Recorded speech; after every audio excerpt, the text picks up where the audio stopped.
What up, party people? It's your radioactive daddy, MC Popsicle, with my main man, DJ Hogsworth. We're gonna teach you a new dance. Here we go. Potato roll, potato roll. Everybody get on the floor. I said hands up, hands down. Do both while you're rolling on the ground. Do a backflip left and backflip right. Everything gonna be alright now. Kick in the air, kick in the air. Get angry and rip out your hair. I said potato roll, potato roll. Everybody lose all control. I said hands up, hands down. Do both while you're rolling on the ground. Then freak out, freak out, freak out, freak out, freak out, freak out, freak out. Everybody said now, freak out, freak out, freak out, freak out. That's right, party people. Today, we're reviewing We Are Your Friends. Worst DJ movie ever. Shout out to my boy Lil Hogs. Let's roll. Hello. Hello. Party people.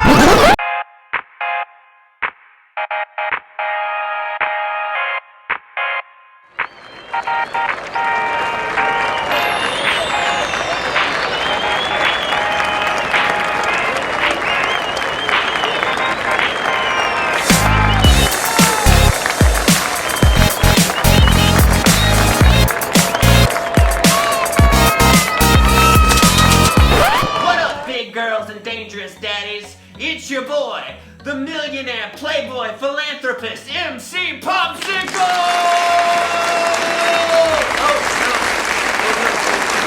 Oh no. You stop. Okay, thank you. And my boy, the one, the only, the potato roll himself, MC Hogsworth!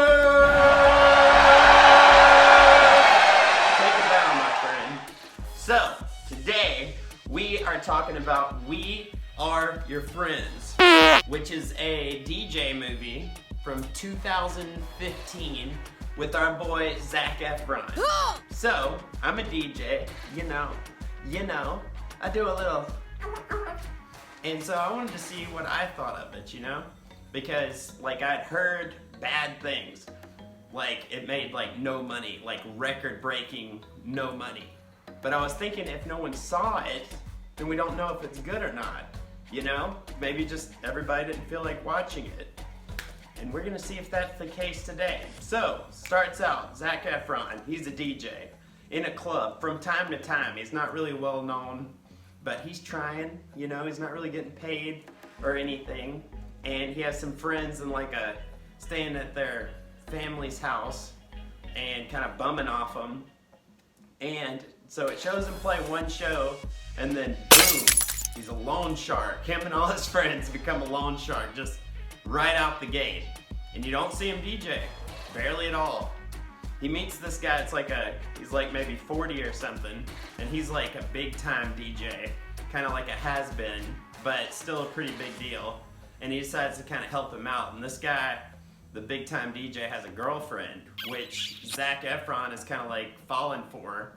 Meanwhile, he's like hanging out with this dude and like getting his help and trying to get him to teach him and mentor him and stuff, but he's still falling in love with this girl. But we're supposed to just accept that and just be like, he's a great guy.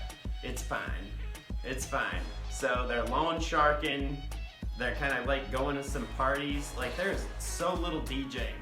Then it finally gets to the next DJ scene and Zac Efron's like narrating over it like, hi, I'm Cole and I like to DJ and blah blah blah. But then he starts talking about how DJing is like affects the bodies of people and you can control their heartbeats and their circulatory system by using certain like beats and stuff.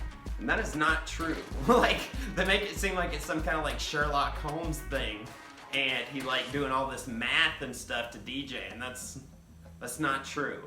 And if it is true, never heard of it. Like, so they're just making up a lot of stuff about DJing that's just not true, and no one like says how they're feeling in this movie. You don't know what anybody thinks about anybody else.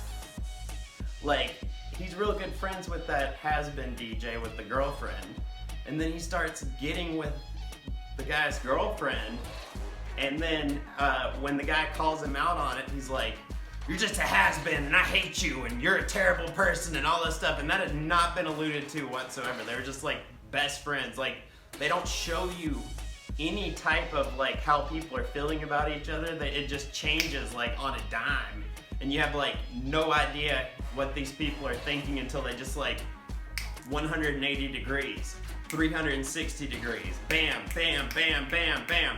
So you don't know how any of these characters are feeling, and therefore you can't like care about them very much because they don't tell you anything and they don't act very much. And the most likable people in this movie are the people that you don't see very much. And I think that says something. It's like, I kind of like that guy. It's like, yeah, he had 3 lines. That's why you like him. The only way for anybody to be likable in this movie is if they just don't say anything. And that's weird. Because Zac Efron, I'm going to stand on my soapbox. He's a good actor. He's done some good movies lately. And he's got it. Like, he's got the skills, you know? So they did not utilize any of these actors. There's some good actors in this movie, but you wouldn't know by watching it, you know?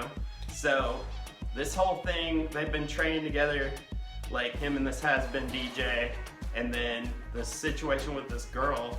But see, he messed it up, Zac Efron did, because this guy was gonna get him on this big tour, and then he just messed it up right beforehand. And all this time while he was training with him, he was like, okay, you need to stop making beats and doing all this. You need to utilize the world around you, like record natural sounds. So it shows him throughout the movie, like recording different sounds, like a jackhammer or like a helicopter or whatever. So he's been doing that this whole time, but he completely screwed everything up, and like now he can't be in the show. So he rents this house with like all of his other like buddies, and they have a party. One party. First day. First day they got the house. First time they had a party. And their best friend just dies right there. First day. Boom. Dead. And he was the kind of guy that you kind of like liked a little bit, but it was because he didn't say anything. And they're trying to push this emotional stuff on you, and it's like, no, you didn't bother to grow any of these characters. I don't know what any of these people are thinking, so I can't care about them.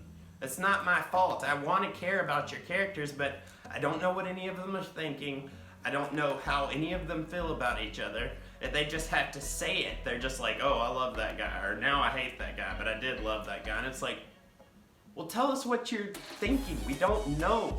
Like, there's been no scenes to establish anything, so we don't know. So this guy, like, Zac Efron, he ends up feeling bad after his friend dies, and he uses that as like this, okay, I'm a better person now, my friend died. And then he goes over to that guy that he's been cheating on with his girlfriend and is like, hey, let's put this behind us. And that guy's just like, yeah, all right. So then he has his big show, and he uses all these voice clips from like the guy that died and a helicopter that passed by and all this. And he played this, supposed to be like one big song, his one big song. And then he played it and it was okay. It was okay. And then it was over. And he went and ate pie with that girl. The end. This one's kind of short, but like nothing happened. And there was no emotional weight to anything that happened, and you didn't understand anyone's feelings besides just being like, oh, I hate that guy now, or I love that guy, or I don't know. So like, when he just blew up on people out of nowhere, and they were best friends before with no problems, and it's like, I don't know. Like, I don't know. So, yeah, that was it. This movie wasn't very good. There's not really a lot to talk about. As a DJ, I would have liked to have seen more DJing, or found a way for them to employ that more. This is like 10 minutes in this whole movie is DJing. The rest he's like a loan shark, and it's like, well, say that. Don't say DJ movie, say loan shark movie or something, because that wasn't, I don't care about that. But to be fair, I don't care about any of it. But for the record, Zac Efron's good. If you want to see it, I mean, go ahead. I'm not going to tell you what to do. I'm not your dad. I'm not. Okay? Jeez. What'd you think about it, Hogsworth? I